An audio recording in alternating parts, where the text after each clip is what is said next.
Hello, everyone, and welcome to our first national call of 2022.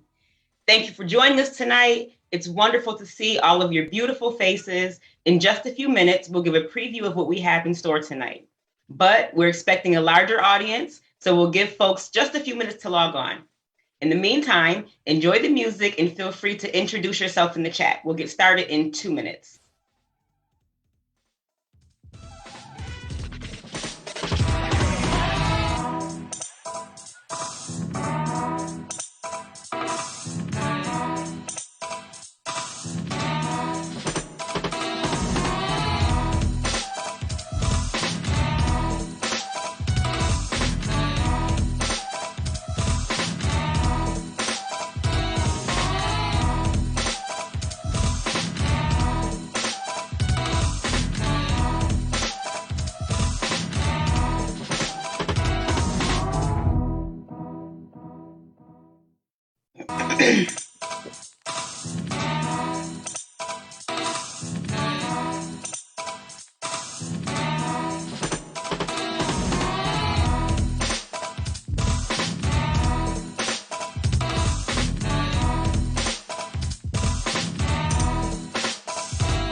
All right, we are live.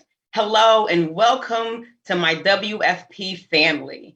I'm so glad you're here with us tonight. My name is India Walton. I'm a nurse, a mother, and an organizer, and I'll be your MC tonight.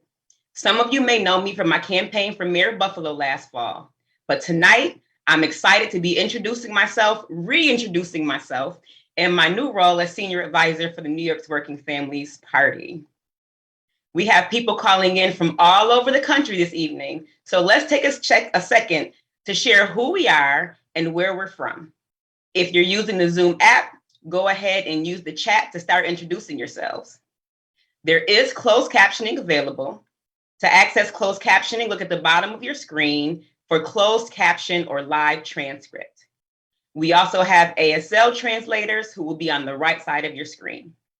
To access Spanish interpretation, please click the globe at the bottom of your screen.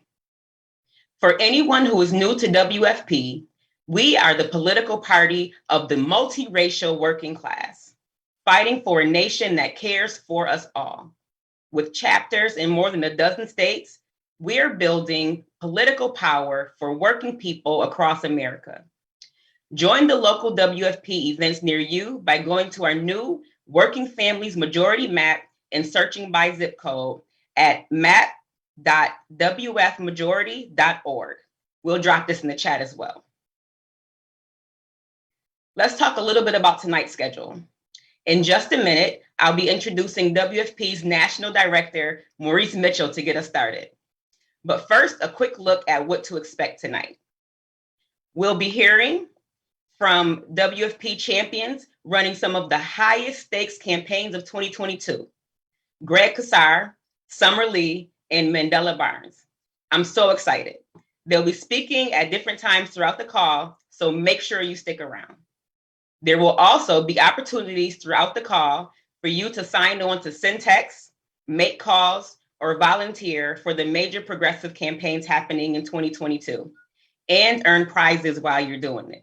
I have to tell you, the only way we were able to stun the establishment in my mayor's race by winning the primary was with volunteer power from folks just like you and me.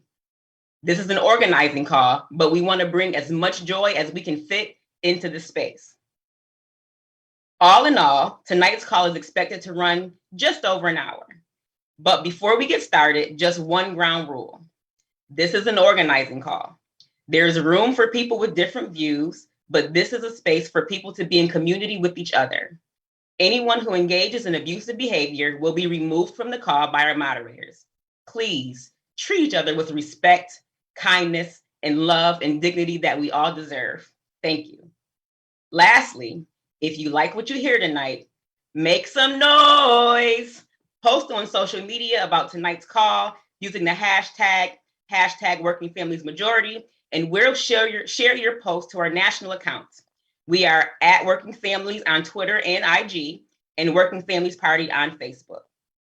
And now, without any further ado, let me introduce Maurice Mitchell, Working Family Party's National Director.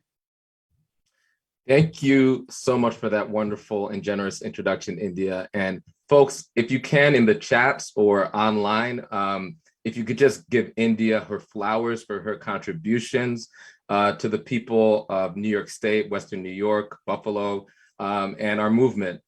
And I'm so happy to be able to welcome her to our staff family as she continues to do the organizing that she was so focused on during her campaign. I'm Maurice Mitchell, National Director of the Working Families Party, and it's a pleasure to be in community with you all this evening. In 2020, we came together to defeat Trump. We put it all on the line. We battled through a year of pandemic and a summer of grief over police killings that spawned the biggest protest movement in American history. People learned new technology and steeled themselves up to step up in incredible ways. And together, we helped drive the largest ever turnout in history to win a presidential election.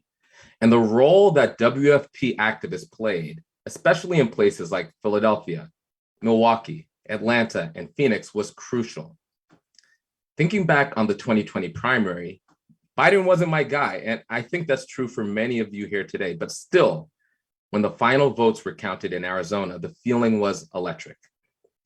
The emergency relief bill passed in the early days of the new administration helped get us out of a tailspin. But since then, the good news from Washington has slowed to a trickle. In a rare moment where governing seemed possible, it's not happening. And today, many are afraid of what might happen if Republicans take back Congress. But the future is unwritten. We don't have to sit back, we can take charge. So I'm here to tell you what the WFP game plan is for 2020, how we're going to build a government that works for all of us. But I'd like to start with a history lesson. And I want to thank our political education team for putting together this training. Now, as we go through this history, please feel free to lift up what resonates with you in the chat or post to social media using the hashtag Working Families Majority. So let's go into the content. Now, when you turn on the TV, more often than not, we still don't see people like us represented in politics. 2022 is an opportunity for us to make huge gains in winning a government that puts working people at the center. We know this year won't be easy, but it's no exaggeration to say that we're in position, along with many of our allies, to add many new progressive voices to Congress. Our goal is to elect a working families majority to Congress. It sounds simple, but there's much more to it than you might think. So there has never been a time that Congress has embodied the multiracial democracy we dream of. It has been an overwhelmingly white and wealthy institution. The Senate especially was designed specifically for our nation's founding to protect the rights of slave states. The filibuster has for generations been a weapon to block progress on civil rights, labor rights, and more recently on voting rights and climate. But if everything feels like gridlock now, there was a time when Congress did pass legislation that helped people. Starting in the 1930s and extending into the early 90s, a block of progressives in Congress organized and won legislation that made huge advances in our lives. With the power of labor and movement at their backs, these progressives pushed through landmark legislation like the Civil Rights Act and the Voting Rights Act, like Medicare and Medicaid, like the Elementary and Secondary Education Act, OSHA, the Clean Air and Water Acts, the Community Reinvestment Act. And even then, progressive Democrats were battling conservative Democrats, right? And once known as Dixiecrats, these conservative Democrats. Now, concessions to the Dixiecrats were the main reasons major federal programs were written to exclude Black and brown workers. When organized labor set its sights on unionizing the South, the Dixiecrats fought back, teaming up with Republicans to pass the Taft-Hartley Act in 1947, which limited unions' right to organize in order to protect the power and wealth of the white landowners and industrialists and prevent Black workers from unionizing. It was also against Dixiecrats that a hero of ours, Fannie Lou Hamer, and others built their own political party. They founded the Mississippi Freedom Democratic Party because Black people weren't even allowed inside the building of the Democratic Party of Mississippi at the time. The Democratic Party has always been a coalition of forces competing for dominance. While some factions had been progressive and pushed important legislation, others represented the side of segregation. There was a strong progressive bloc in Congress all the way into the 1990s, but this started to change, especially after the Republican Revolution of 1994, when Republicans won the midterms and took power in Congress for the first time in almost 40 years. Under threat from Republicans, a new ideology developed in the Democratic Party. So-called moderate Democrats founded their own organization, the Democratic Leadership Council, or DLC. They said that the Democratic Party had become beholden to, quote, interest groups, which was also a way of saying Black people, labor unions, women's rights groups had too much power. The DLC, chaired by Bill Clinton, argued that the Democratic Party needed to get back in touch with the political, quote, mainstream. They organized around the idea of the median voter, a caricature of a voter that represented the so-called mainstream. And their job was to convince that voter. The median voter was generally a working class or middle class person living in the suburbs, and of course, always imagined as white. And in attempts to compete with better funded Republicans, they softened positions that felt threatening to business interests in order to raise more money from them, especially in industries like finance, insurance, and later big tech. The Working Families Party was founded in 1998 in New York to combat the Democrats' shift away from the interests of the multiracial working class. The policies that the Democratic Party embraced are one reason that working class people of all races have been bleeding out of that party. Many people feel betrayed and cynical. Some are going over to the Republican Party, and some just dropped out of participation altogether. So over the years, WFP has honed our mission. We're battling corporate capture of the Democratic Party and battling for the hearts and minds of the multiracial working class writ large, who look at politics and don't see themselves and their interests reflected. So where does that leave us today? Well, here is some real talk. As scary as the Republican Revolution of 1994 was, the Republican Party of today is even more terrifying. That's because Trump has found powerful ways to use and abuse the disillusionment that working class people feel. Extremists have taken over the Republican Party and are strategizing about how to win more working people over and more working class people of all races over to their side. And they're doing everything they can to lock in their power through gerrymandering and undermining voting rights.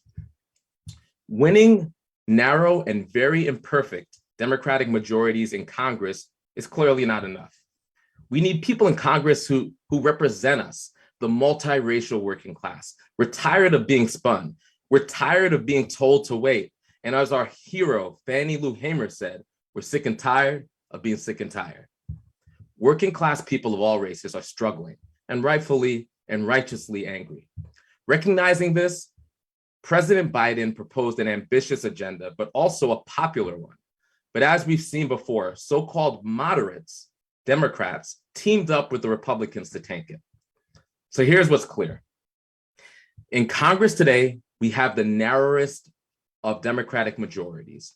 But as we've seen, that simply isn't enough to win our agenda, as long as a conservative faction can undermine it. What we don't have today is a working families majority, a majority of members in Congress willing to actually fight for us. The work we do now to win could be the difference between staying on the path we're on or charting a new course. So let me get into the specifics of our 2022 map. There are 50 Democrats in the Senate, and 2 of them are distinguishing themselves as the biggest roadblocks to our agenda. You know their names, Joe Manchin and Kristen Sinema. They are also the 2 defenders of the Jim Crow relic, the filibuster.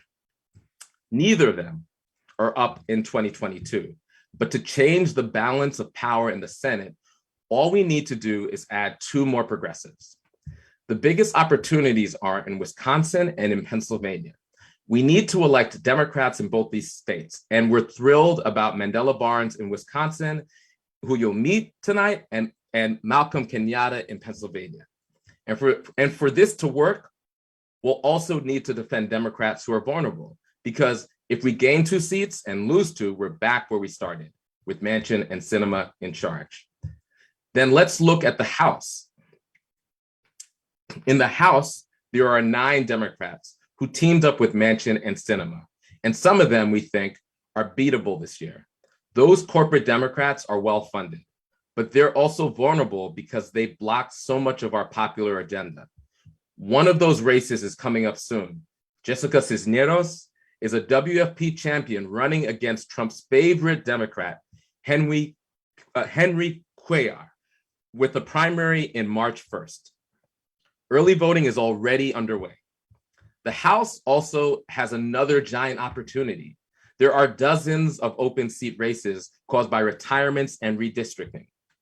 More than 10% of Democrats in Congress are retiring. But since most incumbents usually win re-election, we can elect WFP champions in those races and help shift the balance of power in the House for decades or more. You'll meet 2 candidates tonight running in races like that, Greg Casar in Texas and Summer Lee in Pennsylvania. And finally, a working families majority isn't just about Congress. We also have to win at the state level. So this year, we'll be working hard to break Republican majorities and flip state legislatures in places like Arizona, Michigan, and Pennsylvania. And in blue states like New York, California, Rhode Island, New Mexico, and others, we're going to elect the next generation of WFP champions, so progressives in those blue states can actually govern as progressives. Now, this won't be easy. Even with a slate of amazing candidates running on issues people care about, organized capital won't go down quietly. Corporate PACs are definitely showing up this cycle in a major way. They've seen what happens when we have an emboldened squad and a strong congressional progressive caucus. And like us, they can count. We know what the other side will do. So here's the question. What will we commit to in order to win? Elections may seem a long, long way away, but they're already voting in Texas. Primaries have started. The midterms are here. Every month, there are going to be opportunities to build power. And this is where it starts. We need every one of you, all of us, to step up. To offer another quote from our hero, Fannie Lou Hamer, we didn't come all the way up here to compromise for no more that we've gotten here. So let's stop compromising. Let's come together, all of us, and fight for the future we deserve. And with that, my WFP family, I think we're ready to introduce our first speaker of the night. Our first speaker, our first guest, is someone whose spirit, vision, and track record represent exactly what it means to be part of the working families majority. Austin City Council member Greg Casar, who's running for Congress in Texas 35. Council member Casar, welcome to the call.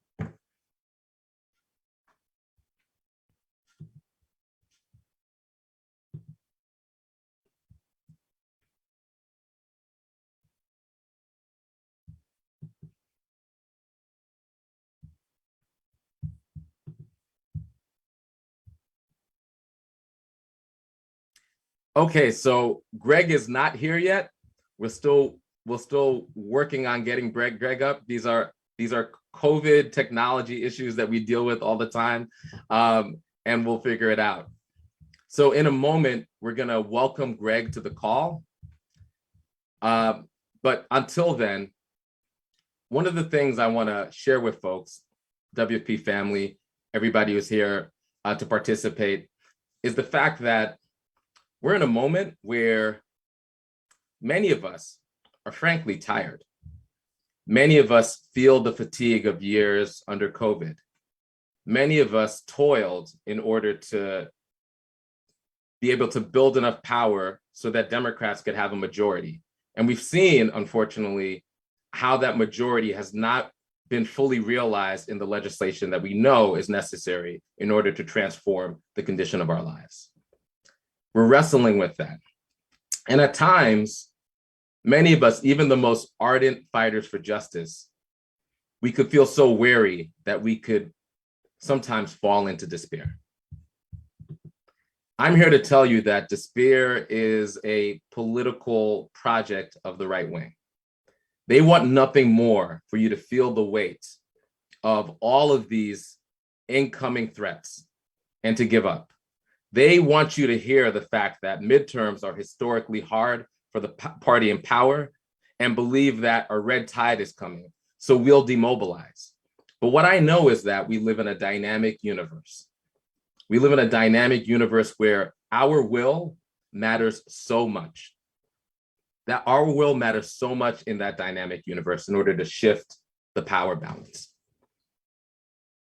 And now Greg Casar is here. So again, Greg, you're in the building. We had a little snafu technically, but welcome Greg Casar, running in Texas's 35th congressional district. Greg. Hey, Mo.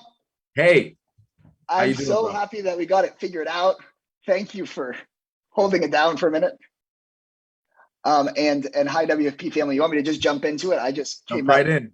Okay, cool. Well, I'm really happy. Thank you to everybody who was advocating for me in the chat. Mo wanted to unmute me. Everybody wanted me in. But it makes me even more excited to be able to join y'all, WFP family, tonight. I'm Greg Casar. I'm running for Congress here in the heart of Texas, from Austin down to San Antonio. Early voting started 2 days ago, and there's a real palpable feeling here in Texas of a demand for change from voters. We're in a place where we're the first Democratic primaries in the entire country. And in a year where we're hearing so often, as Mo said, all these talks of doom and gloom about how all the things we're not going to get done, all the majorities we're going to lose. In Texas, we're getting to work not on what we can't do, but getting to work on what must be done here in Texas. As y'all were talking about, I saw in the chat, we're seeing mail-in ballots getting rejected, sometimes a third, sometimes half of the time here in Texas because of the new voter suppression laws. We are in the 1-year anniversary of the winter storm that left millions of Texans without power or water, sometimes not just for days, but for weeks. I had constituents who tragically died in that winter storm. And we're in a state where their response to this kind of climate crisis was to write new loopholes for natural gas companies for them not having to winterize against the climate crisis. And people like our governor took $1 million checks from fossil fuel CEOs right after passing those laws with giant loopholes in them. But the response to that kind of attack, the ban on abortion rights, the attack on workers' rights during the pandemic, the continued catering to fossil fuel companies in the midst of the climate crisis, the response from us can't be to give up in a place like Texas. It has to be to do 10 times as much work and to build a working families majority of people who are fed up with the way things are here, both to change our state, but to send a progressive shockwave throughout the country through our primaries to bring a real working families majority to the United States Congress. And in this open race, in a district that is overwhelmingly working class and overwhelmingly communities of color, we're seeing that people are responding to the message of a $15 an hour minimum wage and Medicare for all and a Green New Deal and a better Texas that responds to people's basic rights, because we know that Texas is not a red state, it is an under-organized state. And people finally seeing and being able to come out and vote for champions like the several WFP champions on our slate, I think can really change the future of the country this coming year. And so every bit of your help counts and helps so much. We'll make sure to drop in the chat places that you can donate. We have phone banks. Tomorrow, we just had 2 rallies with AOC here in Texas, drawing thousands of people. And we just need that momentum and that support from all over the country so that we can make this real change. As a city council member, I've seen the way that Texas can push back against right-wing regimes. You know, we saw in the last legislative session, bill after bill after bill to close Planned Parenthoods, and we were able as a movement to keep many of them open. We saw Trump sending ICE officers into our communities, and we set up huge deportation defense funds. We went and brought our communities into our churches and into our homes to take care of them. We're in a place where we have dealt with this kind of adversity, but I think we're at a place where we're finally ready to turn the tide. And so would so appreciate each and every one of your help. So please help out all of the candidates on the WFP slate. It's awesome to be a part of this family with y'all. We have 13 days until Election Day. I'm up, but barely up to be able to win a majority on March 1st. So every bit of help counts. So again, I'm Greg Casar, former labor organizer, just last week, former council member, but forever member of the movement alongside y'all. And thank y'all for having me. Thanks so much, Greg. Now, let's turn to Bella, who's going to share how we can all get involved to help progressives like Greg Casar win this year. Bella? Thank you, India. My name is Bella, and I am so excited to be with you all tonight. In 2022, we have a major opportunity to increase the number of our allies in Congress.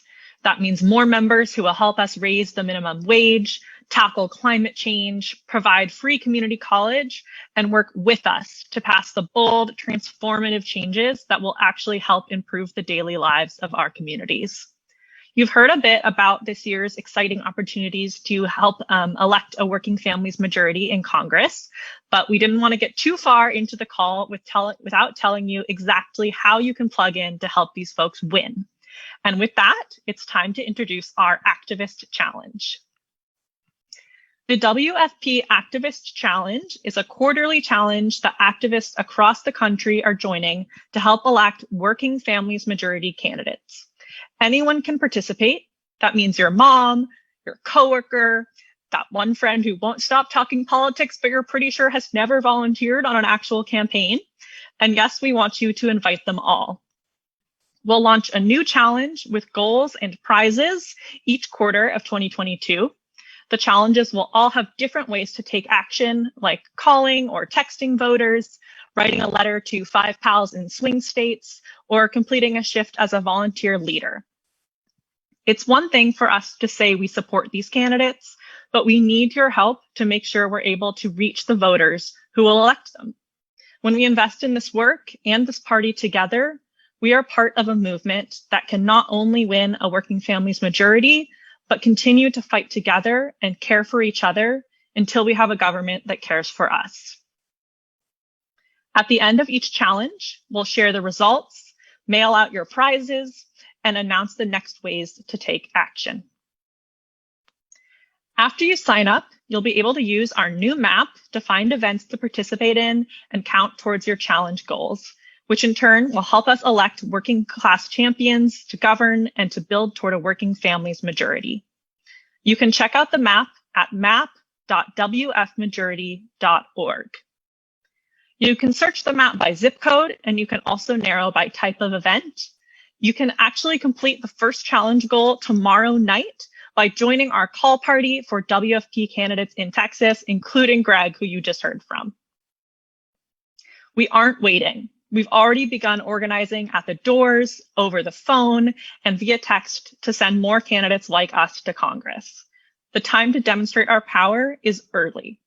If you're ready to join the challenge, text challenge to 30403 or go to wfpus.org/challenge.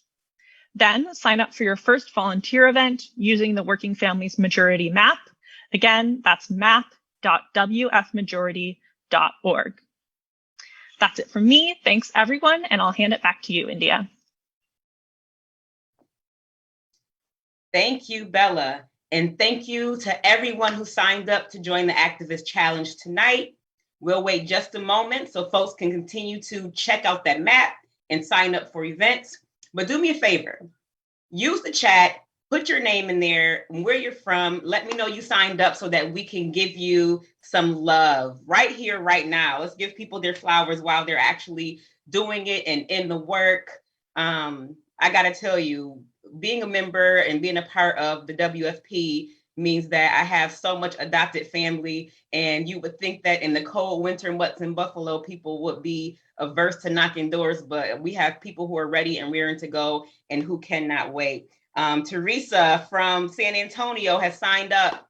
Good job. Let's get some of this hot working families party swag going on. Maurice from DC has signed up. Kaylee from Manhattan, much love. Michael Tyrell, much love to everyone who signed up for the activist challenge. Let's keep this going. I'm excited for everyone to get to work and get to know each other. And now it's my sincere pleasure to introduce Rep. Summer Lee. Representative Lee, welcome to the call. Hey, India. Hey. In 2018, Summer became the first Black woman from Southwestern Pennsylvania to hold the office of state representative, winning more than 60% of the vote in a race against a 20-year incumbent. What an accomplishment. Since taking office in 2019, Summer has been a voice for people across the district, championing initiatives that support sustainable jobs, environmental responsibility, police accountability, and gender and racial equality, and has been a tireless advocate for workers' rights, the fight for $15. During her short time in office, Summer has already brought nearly $2 million back to the district for infrastructure updates and community revitalization. She sponsored 71, count them, 71 bills in the House, and has cast more than 800 votes on legislation that directly affects our communities. Now she's running for Congress, and WFP is committed to getting her there. Summer, it's great to have you on. Thank you so much for taking the time to join us tonight.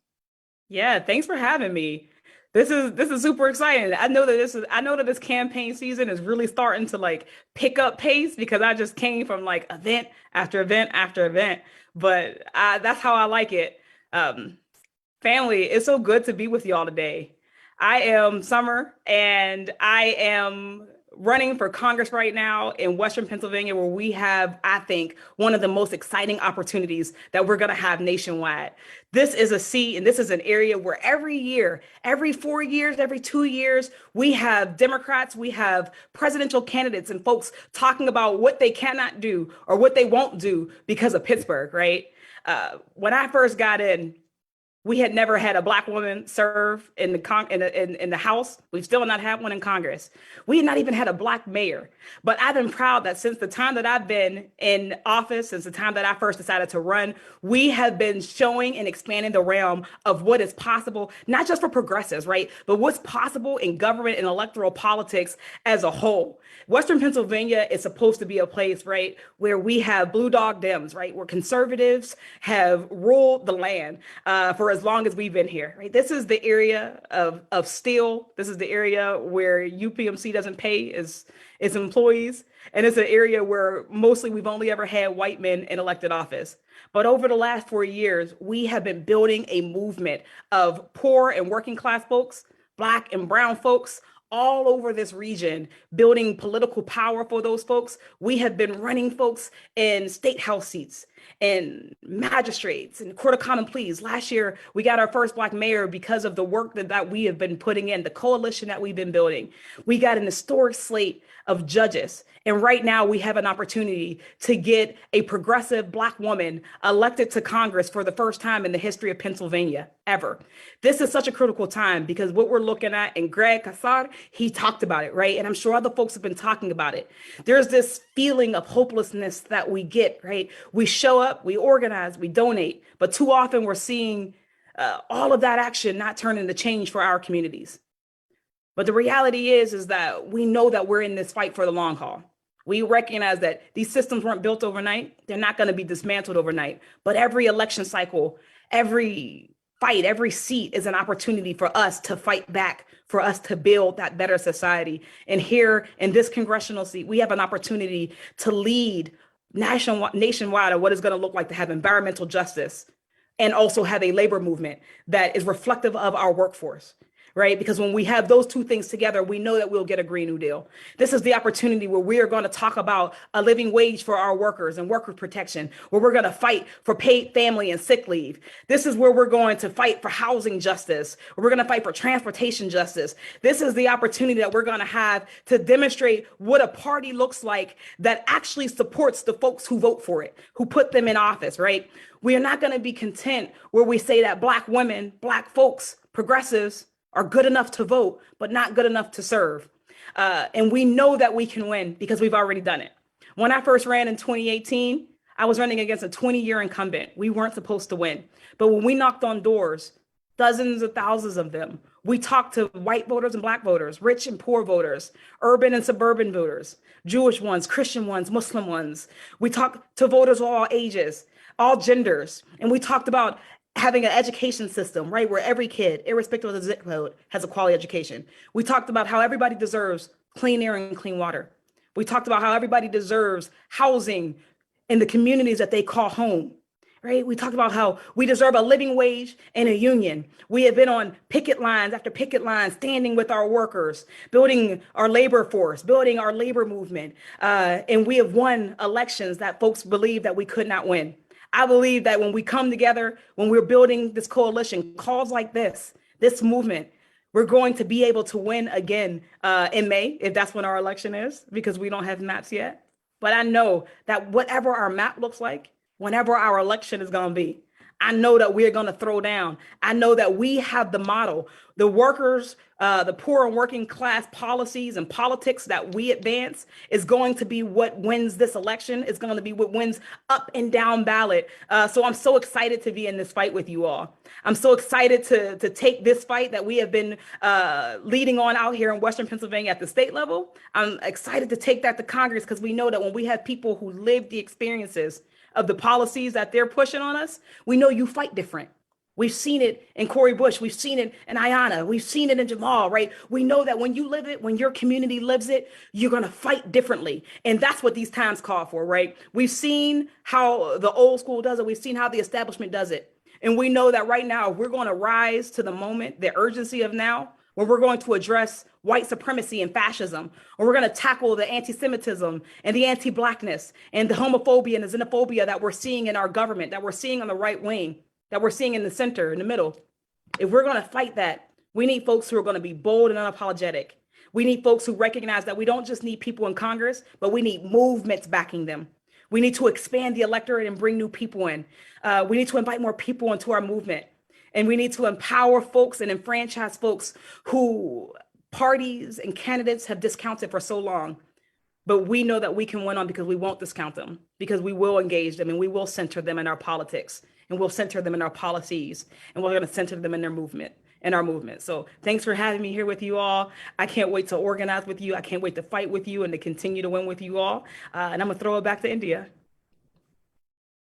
Well, thank you, Summer. And as one Howard University bison to another, I just want to say, yeah, I see you rocking those colors and that letter very proudly. I just want to say that we appreciate you. We appreciate the work that you're doing to help transform Pennsylvania. And I am honored that the WFP is your political home. So thank you, sis. Speaking of a political home, I wanted to make sure you all knew about the next time we'll be getting together as a WFP community. President Biden is delivering his State of the Union on March 1st, and we're hosting a WFP watch party. We'll start a little earlier to share some exciting election updates from WFP organizers on the ground in Texas and New Mexico and talk through what we're looking to hear in President Biden's speech. We'll then stream President Biden's State of the Union address with live commentary from WFP senior leaders Natalia Salgado and Nalini Stamp. Think Mystery Science Theater style, okay? It'll be a fun night to come together as WFP people. So join us by texting SOTU to 30403 or going to wfpus.org/SOTU. And that'll be in your chat, so you can immediately go there. So I just want to thank you all who signed up. Again, just text SOTU to 30403, or go to that link in the chat if you're in the app.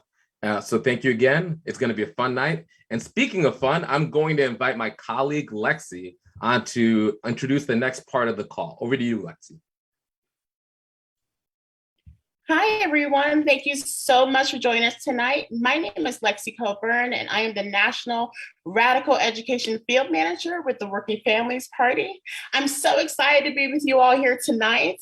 And I want to give another shout out to WFP champions Greg Casar and Summer Lee, and our National Director, Maurice Mitchell, for the strategy and the vision that you all are bringing us tonight. Thank you.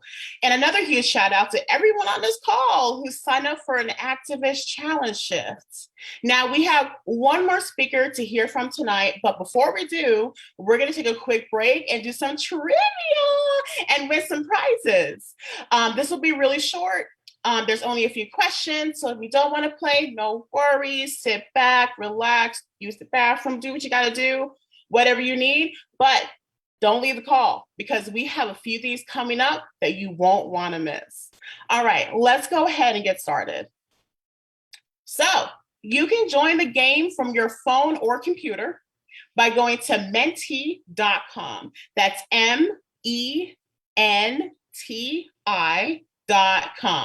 and entering the code 9184174, or by taking a photo of this QR code. Technology. We'll give folks a minute to sign up, and we'll also drop the login information in the chat.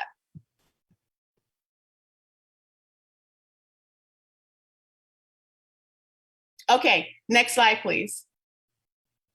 Now, this part's important.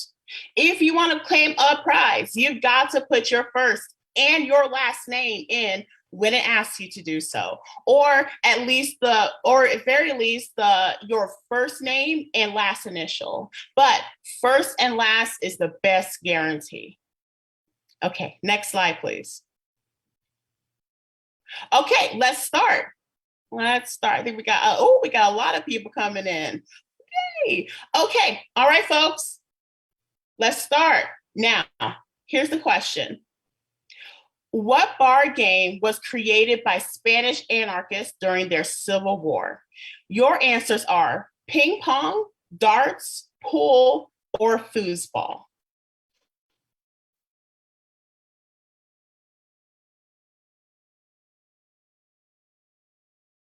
All right, that's right. Foosball was created by Alejandro Finisterre of Zagora, Spain. He invented a game so injured children could still play football. Didn't know that. All right, next up.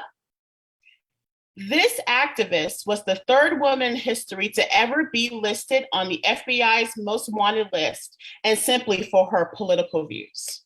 Was it Shirley Chisholm, Angela Davis, or Bernadine Dohrn?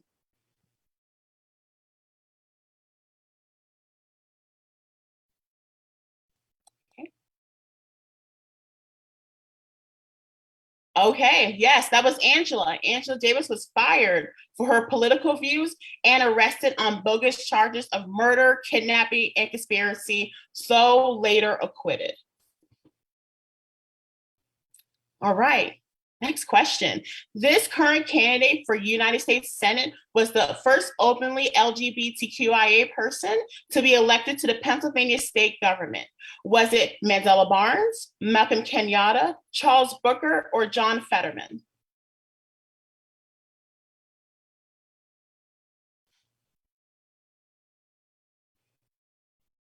Okay. Oh, yep, it's WFP's own Malcolm Kenyatta.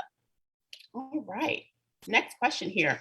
The word strike to describe a work stoppage was first used in what year? When sailors removed the sails of a ship at port, crippling the ships.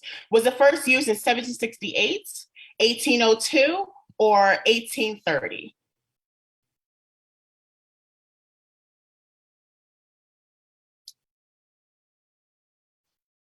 Ooh, it's a tie, but the answer is 1768. All right, guys, let's see where you are so far. All right, we got, it's a close race, but it looks like We got Barefoot Contessa and Bill Bruno heading up the leaderboard. Congratulations, y'all. Keep trying to get those prizes. They're really cute. All right, let's go ahead and continue. All right. Our executive director, Maurice Mitchell, used to be in a hardcore punk band. Me too. Which one? Crass, Cypher, or Brutal Truth?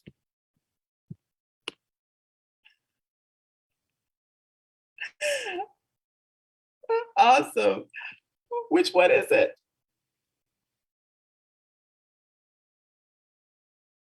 Cypher. Oh, you can bet I'm buying this album. Awesome. Okay, next question here. All right, question is, what city did the Haymarket Square riot take place? Make sure you're looking at your phone, y'all. Did it take place in Minneapolis, Boston, Chicago, or Kansas City?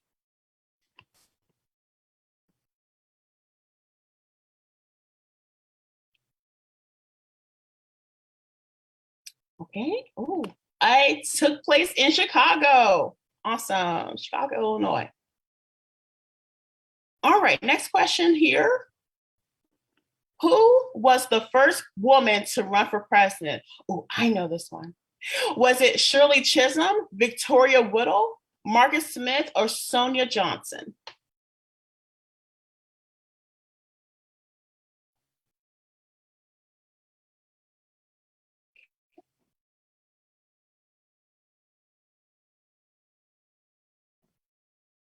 Okay, yes, that's Victoria Woodhull.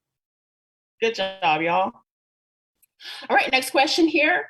Which insurgent presidential campaign did many of the original founders of the Working Families Party cut their teeth on? That's organizer slang. Was it Jesse Jackson, John Tanner, Ross Perot, or Dennis Kucinich?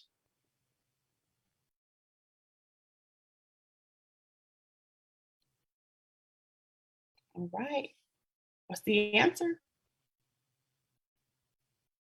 Awesome, Jesse Jackson, 1984. Amazing, and this is our last question, y'all, hang in there. Which currently serving world leader was formerly an intern at the Working Families Party? Was it Justin Trudeau, Canada's Prime Minister? Was it Kamala Harris, our current Vice President? Or Jacinda Ardern, New England's Prime Minister? What's the answer? Awesome. It was Jacinda. Amazing. Awesome. Awesome. All right. Let's see this leaderboard. Who won? All right. Who's going to give us a drum roll, please?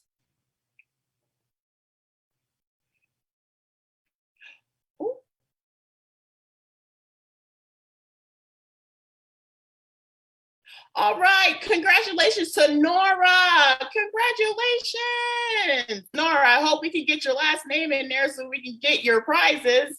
But remember to reach out to claim your prizes. You can email WFP's Maddie Stalker at mstalker@workingfamilies.com and she'll set you up.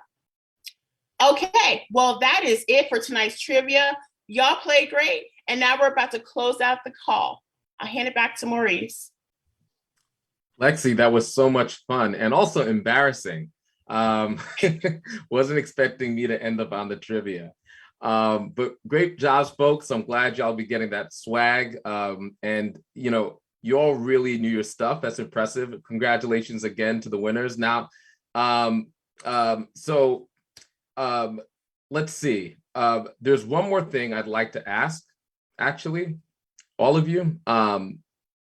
Everything we've heard from tonight makes it clear, right, that the moral mandate all of us have to ensure a nation that is just and kind and gives us all the ability to thrive no matter where you're from, what you believe, what you look like, who you love, or how much money your parents might have. That mandate is essential and is central to this fight. Now, tonight, let's stake our claim in that vision, assert our collective interest, and co-create our political space to make sure that we can build the life and the world we deserve. I do this by being a member of WFP. At WFP, a member is anyone who affirms and perpetuates the values of the WFP and engages in the fight for justice by making a commitment of $10 a month or more. Today, we invite you to be a co-investor and co-owner of the Working Families Party by becoming a member. This ensures we are a party owned by working people, not billionaires. I dare you all to become a member today via $10 a month to start to organize our resources and our communities to fight for our freedom. And if you're ready to build, you can text the word member to 30403 right now, or you could click the link that's in the chat. So you could either text the word member to 30403 or click the link on the chat to fill out the form. At the WFP, we depend on each other. So tonight, I'm going to ask you to join as an official WFP member. We depend on each other. We depend on your sparks, your creativity, your time, and your money. All of those things. That's how you build a movement. If you believe in this movement, we need you to be an active part of it. If you're inspired and ready, come on in, the water's fine. You can text member to 30403 right now, or you could click on the link and fill out the form. If you've never officially joined and paid dues before, it's very easy. It's very simple. In fact, I'm sure there's people in the chat who are already dues paying members who could attest to what it means to be a dues paying member of WFP and could encourage you to come on. If you're on your computer right now, you can just click the link. If you joined as a member, you could join WFP's volunteer team for the first time tonight. So if you're already a paid dues paying member, but you have yet to join our volunteer team, that's another way that you could step up your commitment. If you're joining the volunteer team, please say so in the chat window. If you're becoming a member for the first time, please say so in the chat window. Say hello, say proud member, say I just joined. Let people know. Say it with your chest, right? We need to be loud and proud and aggressive and progressive. That's the only way we're gonna win. The other side, they are loud and proud with their division and their confusion and their conspiracy. We need to be loud and proud with our solidarity, our compassion, our smarts, our commitment. One way you do it is by joining an organization, standing by that organization and building that organization. One way you do it is by finally building step by step a political party for working people. And we invite you to do that. It's very simple. It's one step you could take. In a few minutes, we'll have our final speaker, Wisconsin Lieutenant Governor Mandela Barnes. He'll probably be joining us in 2, maybe 3 minutes. Before Mandela starts, I want to remind everybody that movements are built by people, that history is shaped by people. History is not shaped by pundits. History is not shaped by the TV news and the 24-hour news cycle. And so much of that news, so much of what the pundits try to get us to commit to, all of those narratives are designed so that we sit down and feel like we're simply witnessing and we're not participating, that we're subjects and we're not agents of change. What organizing does, what coming together does, and coming together to build organization, coming together under a political party does, it says, no, I as a person am an agent of change. I as a person am a participant in this journey, in our politics. And when we come together, we could grow as a mighty fist for working people. They try to convince us that regular people with small dollar donations, with a few hours here and there of volunteer work, we can't cobble together a mighty movement. They want us to believe the lie of complacency, of cynicism, of despair. Like I said before on the call, that is a political project of the far right. And they'll be right if we let them. But this call ultimately is about us looking at the face of that lie. And then through looking at the face of that lie, putting in the work to call all those folks on the right wing a liar through our volunteer effort, through our small dollar donations, through the support of Greg Casar and Summer Lee and Malcolm Kenyatta and Mandela Barnes and other working families candidates up and down the ballot. That is the greatest rebuke to that right-wing lie, to that myth that regular people in their everyday cannot change the world. What we know is that regular people, sometimes a small number of them, have always been able to change the world. And I think I speak for everybody, now that we know that our final guest is here, somebody who is a regular person who grew up in the poorest zip code in Wisconsin, and then through organizing and grit became Wisconsin's lieutenant governor. I'm so grateful to welcome Wisconsin Lieutenant Governor Mandela Barnes, a friend, a longtime member of the party, who helped launch the WFP in Wisconsin. Mandela, welcome to the call. It is always good to see you, Maurice. I'm glad you're doing well. Hope everything is treating you all right. And just want to say shout out to the entire WFP family. I want to thank everybody for having me on. It's great to see so many people, and just want to say thank you and congratulations on all the amazing work that you're doing, all the expansion, all the attention that you've been getting across the country. Now, as you mentioned, my path is way different than a lot of other candidates for the U.S. Senate. Traditionally, I was born and raised in the city of Milwaukee. As you mentioned, I was born in one of the most impoverished zip code in the state and the most incarcerated zip code in the country. And it's that perspective that I want to bring to the United States Senate because it's missing. And I tell people all the time, I was fortunate. I had two hardworking parents with good union jobs. My dad worked third shift on an assembly line, and my mother was a public school teacher. And those were the jobs that were their ticket into the middle class. And those jobs opened the doors for me. And unfortunately, the doors that they opened, too many people who are around me could only dream of having had that happen for them.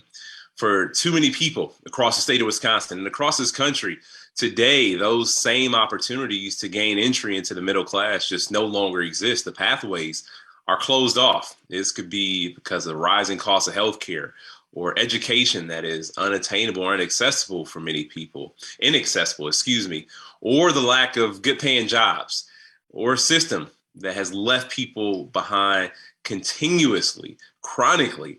And that's exactly what needs to change. That's something WFP understands more than anybody. And as I mentioned before, I became politically active like many others in my generation, hearing Barack Obama speak in 2004 at the DNC. And that's what led me to become an organizer myself. We took on issues of jobs and economic development, education, immigration reform, and treatment instead of prison. And it's also where I came face to face with so many inequities and inequalities that existed within the climate crisis. And we took on utility companies because of the coal burning power plants that were impacting Black and brown, marginalized and low income communities. And there was a devastating impact on people's health with disproportionate rates of respiratory illness. And it was those sort of fights that led me to run for state rep and get elected when I was 25, and then later going on to run for lieutenant governor and get elected at age 31. And I've been able to travel my entire state, made it to all 72 counties in my first year in office because I wanted to have deep and meaningful conversations and interactions with people across Wisconsin, because I wanted to show them that the struggle in Milwaukee was no different than the struggle in suburban parts of Wisconsin or rural parts of Wisconsin. Everybody wants a good school to send their children to. Everybody wants a job that puts food on the table, just one job. That's all it should take, and healthcare that won't end up bankrupting you. And I'll tell you, having had these conversations for so long with so many people who felt left behind, who were just disgusted with a system that would leave them behind, is why I decided to run for the U.S. Senate, remembering, that example that Obama set for me, and hoping that in some small way I could be an example for many others who grew up in Milwaukee or communities just like it, who didn't see many examples who hadn't always seen what they could truly become if only they had the opportunity to do so. And that's why this campaign is about showing people what's possible, to bring opportunities back to every corner of the state of Wisconsin and this entire country, to rebuild those bridges of opportunity for the people who've been left behind, to take on our biggest threats and our biggest challenges together, especially the climate crisis, so that we can not just preserve our planet for future generations, for all of us and the generations to come, but also to create the opportunities that people deserve to realize a dream of universal health care and an economy that works for everybody. And that's my story. That's my family story. It's the Wisconsin story. And I'm fighting to make sure that my path here is no longer the exception. We want to make the American dream an American reality for everybody. And we know it's not going to be easy. A lot of dark forces lined up to stop this from happening. A lot of people, well-funded interests that don't want to see progress in this country. There are special interests and groups that are just waiting to pour millions against me, and they'll say whatever. They'll say all kind of nonsense just to distract from the reality of an America that is seeing deepened inequality. But I'm going to tell you right now, none of that's going to matter, because we're building a grassroots coalition. Everyday people. You mentioned, Maurice, you said I'm an everyday person. I wear that badge. I wear that as a badge of honor. I wear that proudly, because this is a movement of regular everyday people stepping up. Diverse coalition of folks, regardless of age, background, sexual orientation, religion, the things that have kept us separate for so long. And it is that grassroots energy that's going to deliver for us, because together we can stand up against even the most wealthy and well-funded interests. If you know anything about Wisconsin, you know that we have incredibly close races every single year, every single cycle. And that's why we're going to win, because it'll be the grassroots that makes all of the difference. And that's why everything y'all are doing is so incredibly important. The movement building. And we all know the power of organizing, being able to have those real conversations with people about the things that matter the most, whether it's a farmer, a small business owner, or a working mother who's had to struggle throughout this pandemic to try to find healthcare. Being able to have those conversations is what makes us so powerful. It's what makes us effective, but we truly have to tap into that energy and ultimately deliver, to do the work to improve people's quality of life, to make life easier for those who've been faced with struggle after struggle. Now, we understand what it means to organize everywhere in every community. That's how we build, and that's how we inspire. That's how we motivate. That's how we energize people. And ultimately, that's how we win. And so, again, I want to thank you for all the work that you're doing. I want to thank you so much for your support. And just know that together, we're going to change the face of this country this November. And after that, we're going to keep moving forward. Mandela, thank you so much. In the chat, please light up the chat for Mandela. Just a brilliant rising star for working people who we're going to make sure we get to Washington to represent all of us. So, family, thank you so much for joining us tonight. Now, we're ready to wrap up the call. For those who've been joining us in the past at our WFP assemblies, you all know what's coming next. We close every month with something I'm borrowing from my siblings in the movement for Black lives. In just a moment, I'm going to ask you to unmute yourself, not now, but just in a moment. And so everybody could hear the sound of all of us saying goodnight together. So you could sing, you could use words, you could say poetry, you could say goodnight, you could, whatever resonates for you, that vibration of solidarity. In a moment when we unmute, go ahead and let it out. Hundreds of voices rising in a symphony. So for those of you joining by video, look for the mic icon on the bottom left-hand side. Clicking the mic icon will unmute yourself. If you dialed in by phone and you're not using the Zoom app, you could press *6 to unmute yourself. Get ready. I'll count it out, 3, 2, 1. So get ready to say goodnight together and unmute. After a few moments, we'll end the call. We're unmuting in 3, 2, 1. Good night, Maurice. Good night. Excellent job. Good night. Solidarity. Great job, everyone. Good night, Solidarity. everyone. Thank you Thank so you so much. much. We see you. We appreciate you. We embrace you. Solidarity. Good night. Good night, y'all. Good night. Good night. Go ahead and say it at the top of your lungs. Don't be afraid of what the people in the other room are thinking. Say good night. That's all right. Let your neighbors hear it. Good night. Good night, Maurice. Good night. Good night, Maurice. Good night. Thank you. That Good was night. great. Thank you, everybody. Good night. Good night, Maurice. Good. Hey, good to see everybody. All right.